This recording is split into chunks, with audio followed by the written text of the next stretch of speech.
Assalamualaikum warahmatullahi wabarakatuh. Terima kasih pada teman-teman yang telah mengklik video ini.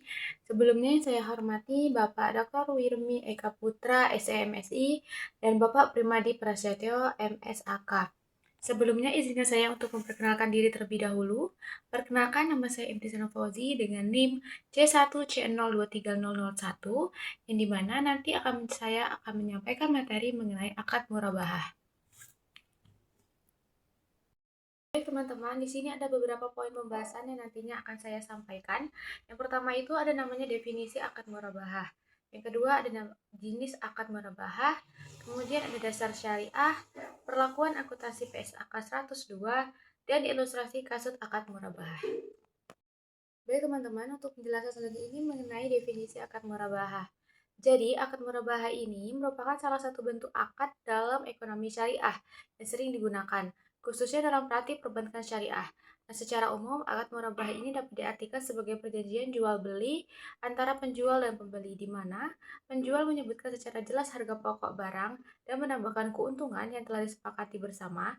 Kemudian, dalam akad ini, prinsip utama yang ditekankan adalah transparansi, kejujuran, dan kesepakatan kedua belah pihak. Penjual wajib memberitahu kepada pembeli berapa harga perolehan barang serta berapa keuntungan yang diambil. Nah, sehingga tidak ada unsur penipuan atau ketidakjelasan dalam transaksi tersebut. Teman-teman, untuk penjelasan selanjutnya itu mengenai jenis akad murabahah. Jadi, pada akad murabahah itu terbagi ke dalam dua jenis. Ya, sesuai pada gambar yang telah terpapar di video ini, yang pertama itu ada namanya murabahah dengan pesanan. Nah, di mana ini penjual hanya akan melakukan pembelian barang setelah ada pesanan ataupun permintaan resmi dari pembeli. Nah, jenis ini memiliki dua sifat, yaitu yang mengikat yang harus pembeli untuk menyelesaikan transaksi tanpa pembatalan dan secara tidak mengikat. Nah, kemudian yang kedua itu ada namanya murabahah tanpa pesanan. Nah, ini yang merupakan transaksi jual beli di mana penjual itu sudah memiliki persediaan barang tanpa harus menunggu pesanan terlebih dahulu. Dan jenis ini umumnya bersifat tidak mengikat bagi calon pembeli. Untuk selanjutnya itu mengenai dasar syariah. Yang pertama itu namanya sumber hukum akad murabahah dan rukun dalam ketentuan akad murabahah. Nah, untuk sumber hukum akad murabahah ini terbagi menjadi dua, yaitu Al-Quran dan hadis. Di mana dalam Al-Quran itu ada beberapa ayat yang berlandaskan utama. Yang pertama itu ada surah An-Nisa ayat 29 yang melarang mengambil harta sesama dengan jalan yang batil, kecuali melalui perniagaan yang berlaku secara suka dan suka. Kemudian yang kedua itu namanya surah Al-Maidah ayat 1 yang memerintahkan orang beriman untuk memenuhi akad yang telah dibuat. Kemudian secara hadis itu ada landasan hadis dari Nabi Shallallahu Alaihi Wasallam seperti hadis riwayat Al-Baihaqi dan Ibnu Majah yang menyatakan bahwa jual beli harus dilakukan atas dasar suka sama suka. Kemudian hadis riwayat Ibnu Majah yang menyebutkan adanya keberkahan dalam tiga hal. Salah satunya adalah jual beli secara tangguh. Nah, untuk selanjutnya itu mengenai rukun dan ketentuan akad murabahah. Nah, untuk ini yang pertama itu ada namanya pelaku akad. Nah, di mana para pelaku ini harus orang yang cukup hukum dan sudah baligh. Yang kedua itu adalah objek jual beli. Barang yang menjadi objek transaksi harus memenuhi kriteria seperti harus halal, kemudian memiliki manfaat, dimiliki oleh penjual secara sah. Kemudian ada namanya harga barang. Nah, di sini harga barang ini harus dinyatakan secara jelas, termasuk cara pembayarannya, apakah secara tunai dan tangguh. Kemudian ada juga ijab kabul. Nah, ini merupakan penyataan dan ekspresi saling riba di antara pihak-pihak yang berakad. Pernyataan ini dapat dilakukan secara verbal, tertulis, maupun menggunakan alat komunikasi modern lainnya. Teman-teman, untuk penjelasan selanjutnya itu mengenai perlakuan akuntansi PSAK 102. Jadi di sini terbagi menjadi tiga. Yang pertama itu ada namanya dasar akuntansi untuk penjual. Nah, yang pertama itu ada pengakuan aset. Nah, di mana pada saat perolehan aset murabahah ini diakui sebagai persediaan sebesar biaya perolehan. Untuk penurunan nilai, untuk pesanan mengikat jika terjadi penurunan nilai maka sebelum diserahkan maka diakui sebagai beban dan mengurangi nilai aset. Yang kedua itu tanpa pesanan atau tidak mengikat. Aset ini dinilai berdasarkan biaya perolehan atau nilai bersih yang direalisasikan di mana yang lebih rendah.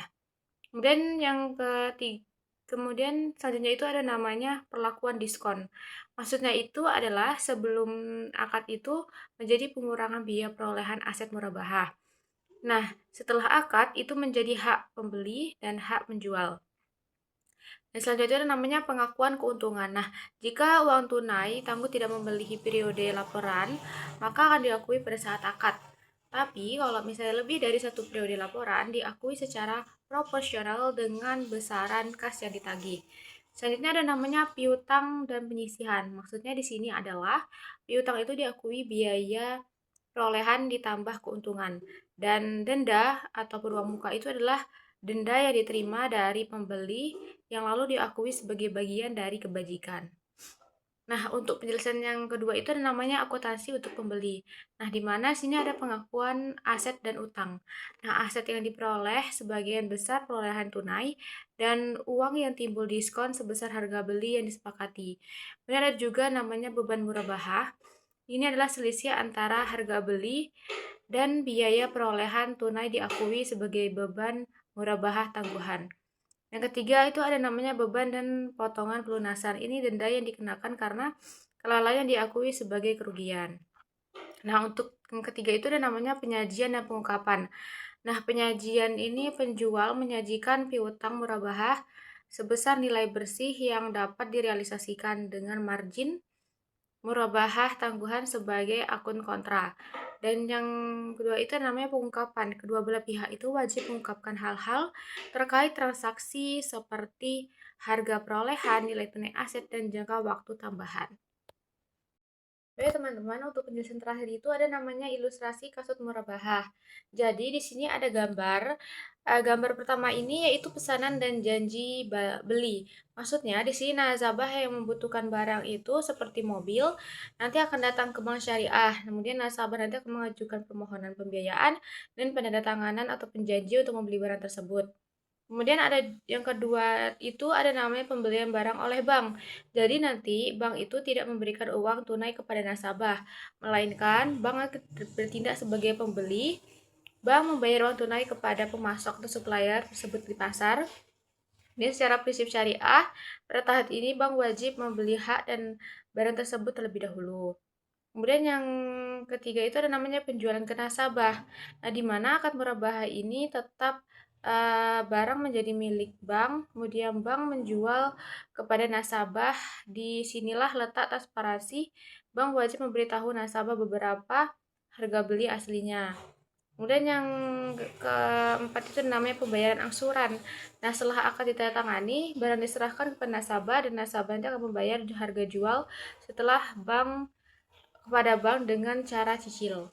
Kemudian yang kelima itu adalah kepemilikan penuh nasabah. Jadi setelah seluruh angsuran terlunas, hubungan pembiayaan itu berakhir dan barang tersebut penuhnya menjadi hak milik nasabah. Jadi teman-teman, secara sederhana itu misalnya kita ingin membeli mobil dengan harga 200 juta. Namun uang kita tuh nggak cukup. Jadi kita tuh datang ke bank, kita bernegosiasi sana untuk membeli mobil. Kemudian nanti kita akan membayar dengan cara mencicil. Nah, kemudian nanti bank akan membeli mobil tersebut kepada supplier dengan harga 200 juta. Kemudian setelah barang di tangan, dia akan memberitahukan ini mobilnya. Kemudian dia akan menjual dengan harga 240 juta dan saya ambil untungan 40 juta. Nah, kamu bisa mencicil selama 24 bulan. Jadi setiap bulannya itu ada 10 juta gitu. Jadi ketika dua belah pihak ini sepakat, maka terjadilah akad murabahah di situ. Teman, jadi dari pembahasan tadi dapat disimpulkan bahwa akad murabahah itu merupakan instrumen jual beli dalam ekonomi syariah yang mengedepankan prinsip transparansi di mana penjual itu wajib mengungkapkan harga perolehan dan margin keuntungan kepada pembeli. Kemudian secara praktis, akad ini terbagi menjadi dua utama, yaitu ada namanya murabahah berdasarkan pesanan dan tanpa pesanan. Kemudian untuk landasannya itu diatur kuat oleh Al-Quran dan hadis maupun standar akuntansi melalui PSAK 102 yang mencakup pengakuan, pengukuran, hingga penyajian laporan keuangan. Itulah yang dapat saya sampaikan. Mohon maaf apabila ada salah kata. Saya akhiri. Wabillahi taufiq wal hidayah. Wassalamualaikum warahmatullahi wabarakatuh.